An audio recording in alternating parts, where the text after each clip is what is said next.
Hi, I want to tell you about my book. Here it is. It's called A Loose Grip. I'm going to give you some details about it that I think are important. When somebody writes a book and they're putting it out in the public, they're making a big ask. They're asking individuals, lots of them, to spend time with you and your thoughts on ideas that you think are important.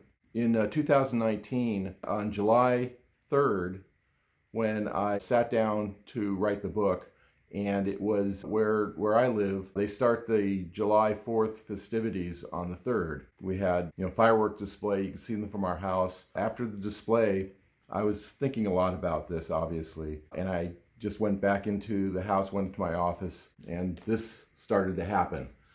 So let me tell you about this. And I think when you craft things correctly, you can tell a book by its cover.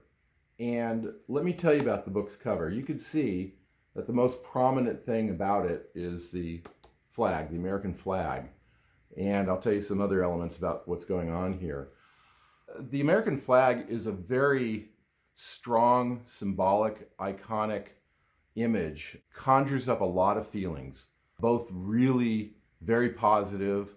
Unfortunately, I think it conjures up a lot of negative feelings as well. There's no doubt, not only in this country, but worldwide, the American flag evokes a lot of thoughts and a lot of emotions. And the thing about the American flag, I don't know if this is American-centric, but I think throughout the world, it's very well known the symbolism, what the flag is. The Star-Spangled Banner, the national anthem, is about the flag. The story of it and the meaning of it and the colors and the stripes and the stars and the blue field. If you think of the other flags throughout the country, the designs of those flags and the images on them certainly tell their stories. But I would venture to say that even if you're not American, there's more people throughout the world who understand the meaning of the flag, whether they like it or not. They understand the meaning of the American flag, unfortunately, maybe more than Americans do. So it's an important image, and it means a lot. We're currently going through judiciary hearings for filling the seat on the Supreme Court. The reason I bring that up is however many years ago when Robert Bork was nominated for filling the seat on the Supreme Court, he wasn't confirmed. There was a lot of controversy about the flag, and it had to do with flag burning. Bork, I don't know if I'm saying his position correctly, but the way I remember it and understand it is that he was in favor that there should be statute laws prohibiting, making it illegal to burn the flag. And the idea would be because the flag was so important and so symbolic that it shouldn't be burned. And of course, there was other people who thought differently. Absolutely not. The First Amendment is important, and burning the flag is expression, free expression. And so there was this controversy. My position was that while I wouldn't ever want to burn a flag, I felt that people had the right to do it if it was their own flag. And we're not talking about property destruction, that you go steal someone's flag and burn it. That would be property destruction. There's laws against that. But if you wanted to buy a flag and burn it, that would be your right. But I never heard it put this way, that the importance of the First Amendment is enshrined in the flag itself, because let's say the flag had a voice like a person, and let's say you decide you're going to burn that person. The flag would say to you, you could burn me, but by burning me, I actually live, because your burning me means that I am the free expression, the free speech. I am the United States of America. So that in a way, the flag is burn proof. Even by burning it, you're actually making the point that the flag has a special meaning that makes it so that destroying it physically actually makes it alive. So America's existence, just its founding, it was not a certainty. It was a crapshoot. It was an experiment. There wasn't anything certain about it. And the founders were aware of this. Even in the subtitle, I'll talk about that, if you can keep it. It's the loose grip that I'm referring to is whether or not we can keep the republic with the principles that were enshrined in it. And many times, of course, there's a lot of controversies about what all those principles mean, and it's an ongoing thing, and that's why it's a loose grip.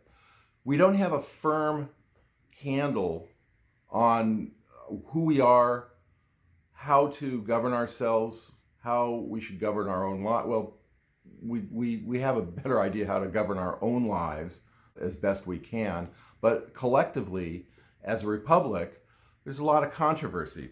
That's one aspect of what I meant by loose grip. But I'm a psychotherapist and was inspired to write this from a psychological perspective, that is, in terms of our own sense of mental health and well-being and good understanding, thoughtfulness, values. Those things are real critical to psychological well-being. And so the loose grip also refers to that our mental health is a loose grip. And we can lose it to the point where we go, it's so negative that we've lost the very core and the meaning of how this republic was established. And so, that's your relationship with you as an individual, but you live in this country, and, what's in this book, I discuss unalienable rights. That's very critical. These are rights that aren't given to you by government. They're given to you because you exist. And a lot of people just don't understand that well enough. Obviously, there are many people who study this. They understand it really well. There are other people who study it, and they should understand it better than their takeaways haven't been good enough. And so, this is why we have to have ongoing discussion so that we can keep the essence of whatever can be found as good in the principles and expand on the good principles, because it's a loose grip. Ronald Reagan said, I don't know the exact quote, it's in the book, but he basically said that freedom is just one generation away from extinction. And so it reminds us that we have to be vigilant. We don't just get this republic and we live in it and everything's going to be fine. We have to work to keep it. So we got the flag and we have the image here. The flag is, guess what? Here, that's my hand. It's a handheld flag. It's got this stick. And my hand has a hold of it in sort of a loose way.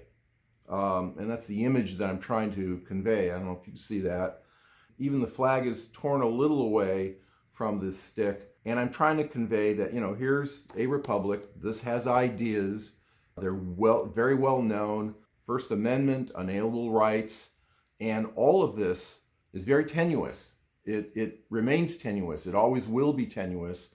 And we'll lose it. We'll lose it, if we value it and we don't do the right things, whatever those right things may be, we will lose it. And so I'm reminding everybody this is a loose grip. Now, let's get into just the subtitle. So we got a loose grip, and it says Governance in a Republic. The way I wrote this book was in what I felt was a conversational format from me to you. Now, the subtitle is real important. Governance in a Republic, if you can keep it, and the Trump thing. Let me break that down for you. Governance in a republic. I think it's real important to go over the basics of what this government is all about, the republic is all about, the principles, the guidelines. It's very straightforward. I think most people find it fascinating, the way that I've laid it out. I've gotten a lot of good response on it. A lot of people said, I didn't know that about that. That was really illuminating, and it was really helpful. That's, one part of it. If you can keep it. That was something that was purportedly said by Ben Franklin after the Constitutional Congress crafted and the authors of it drafted and approved. And somebody asked, well, Dr. Franklin, what do we have here, a monarchy or a republic? And he said a republic if you can keep it. And whether that actually happened or not, that was a remarkable thing to have in our folklore about our country, because that's the essence of it. Can we keep this? And we can't keep it unless we understand the foundations of the principles the guiding principles, the core, the Constitution, why it was devised the way it was. It's also a warning about what we can lose if we don't pay attention to what matters and what's important.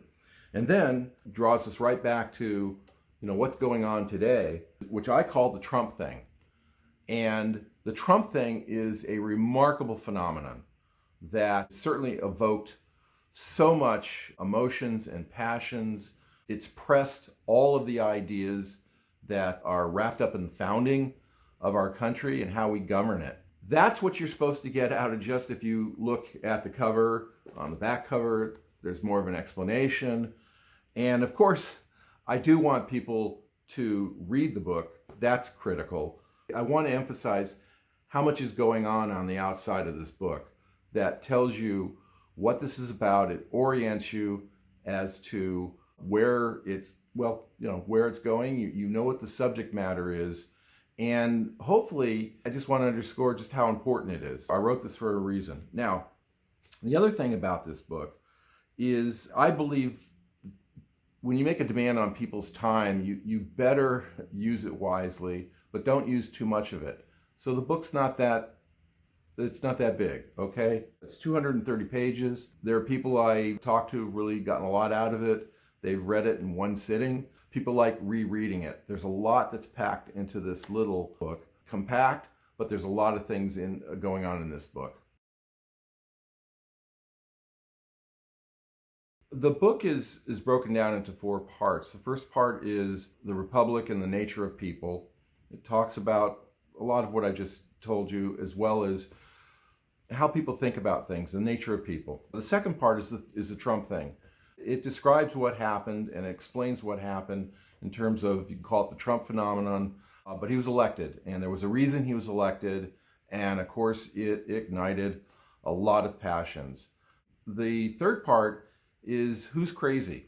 As I said, I'm a psychotherapist, and emotions and psychology started going all over the place, off the rails, very serious stuff. And I define, you want to get the details, you'll find out what I mean by who's crazy.